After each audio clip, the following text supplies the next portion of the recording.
আমরা অনেকে আছি জিম করি, কিন্তু টাকার জন্য প্রোটিন সোর্স পূরণ করতে পারি না। তাই আমি কম বাজেটে টেস্টি একটি প্রোটিন শেক বানিয়ে দেখাবো, যেখানে 750 ক্যালোরি এবং 32 গ্রাম প্রোটিন থাকবে। প্রথমে আমরা একটা ব্লেন্ডারে 100 গ্রাম ভাজা ছোলা, মানে যেটাকে আমরা বুট বলে থাকি, সেটা 100 গ্রাম নিয়ে ব্লেন্ড করে ভালোভাবে ব্লেন্ড করে নিব, যতক্ষণ না সেটা একদম পাউডারের মতো হয়ে যায়, কারণ না হলে খাওয়ার সময় স্মুথি ফিলটা পাবেন না। এরপর দিয়ে দিবেন 10 গ্রামের মতো চীনা বাদাম। এটি কাঁচা নিলে কম দাম রাখবে। এরপর এটি ভেজে নেবেন। তারপর একটা কলা দিব, যেটা খুবই ইম্পর্টেন্ট, কারণ আমি যে জিনিসগুলো দিচ্ছেন সেগুলোতে কোনো ধরনের ফ্লেভার নাই। তাই কলা দেওয়ার কারণে একটা সুন্দর ফ্লেভার এবং স্মুথনেস আসবে।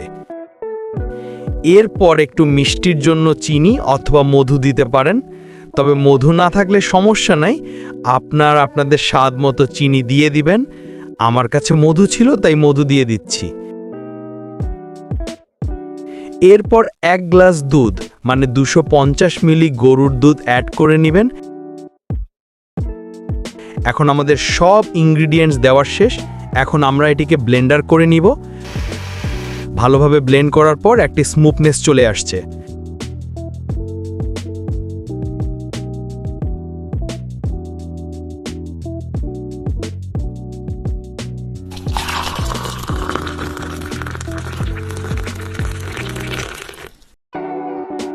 এরকম আরও হেল্পফুল ভিডিও দেখতে আমাদের চ্যানেলের সাথেই থাকুন।